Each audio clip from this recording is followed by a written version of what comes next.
বাড়ির ছাদে কাক ডাকাডাকি করা বা কাকের উপস্থিতি অনেকেই শাস্ত্র এবং লোকবিশ্বাসের মধ্যে বিভিন্নভাবে অর্থ বহন করে। তবে শাস্ত্র অনুযায়ী কাকের ডাক বেশ কিছু প্রতীকী অর্থ বহন করে। অনেক ক্ষেত্রে অশুভ, আবার অনেক ক্ষেত্রে শুভ হিসাবে ধরা হয়। ১. অশুভ সংকেত। শাস্ত্রমতে কাকের ডাক কখনও কখনও অশুভ সংকেত হিসেবে দেখা হয়।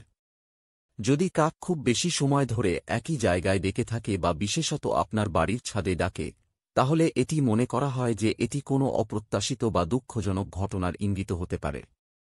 কাকের ডাক এক প্রকার মৃত্যু বা দুর্ঘটনার পূর্বাভাস হিসেবেও দেখা হয়। ২. আত্মার আগমন। আবার কিছু শাস্ত্র অনুযায়ী কাকের উপস্থিতি বা তার ডাক শোকের বা মৃত আত্মার আগমনের চিহ্ন হতে পারে। যদি আপনি একটি নির্দিষ্ট স্থানে কাকের ডাক শুনতে পান, তা মানে হতে পারে যে সেখানে কোনো আত্মা বা আত্মীয়ের আত্মা কিছু বলার চেষ্টা করছে। ৩. অর্থনৈতিক সমস্যা।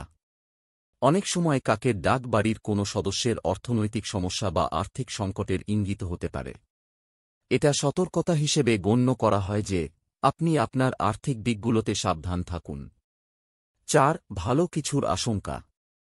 কিছু লোকবিশ্বাসের কাকের ডাক কখনও কখনও ভালো কিছু ঘটার আগমনেরও ইঙ্গিত হতে পারে, বিশেষত যদি কাকটি আপনাকে অনুসরণ করে বা কাছাকাছি আসে, তাহলে এটি কিছু শুভ সংবাদ বা সুযোগের আগমন নির্দেশ করতে পারে। ৫. ধর্মীয় দৃষ্টিকোণ। কাককে প্রায়ই হিন্দু ধর্মে যমদূত বা মৃত্যুর বার্তাবাহক হিসেবে বিবেচনা করা হয়। তবে অনেক সময় কাককে শাস্ত্রীয় অনুষ্ঠানগুলিতে পুণ্য কাজের সঙ্গী হিসেবেও দেখা হয়, যেমন মৃতদের জন্য ত্রাণ বা দান দেওয়া। কাকের ডাক কিভাবে ভালো বা মন্দ সংকেতের সাথে সম্পর্কিত। কাকের ডাক যদি বিরক্তিকর হয় বা অত্যাধিক হয়, এটি অশুভ বা ক্ষতির সতর্ক সংকেত হতে পারে। কাকের ডাক যদি অন্যদের ভালোবাসার মধ্যে ঘটে, তবে এটি কখনও কখনও ভালো কিছু ঘটার ইঙ্গিত হতে পারে, যেমন আপনার জীবনে নতুন সুযোগ বা সম্পর্ক আসতে পারে।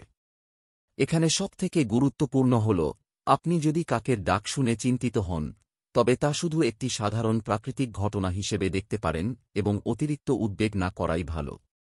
জীবন এগিয়ে যায় এবং অনেক কিছুই আমাদের নিয়ন্ত্রণের বাইরে।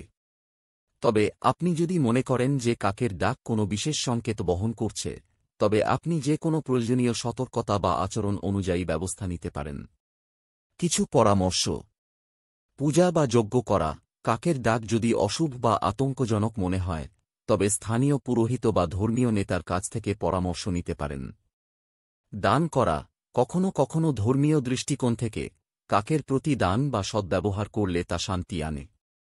এভাবে শাস্ত্র অনুযায়ী কাকের ডাকের পেছনে একাধিক অর্থ থাকতে পারে।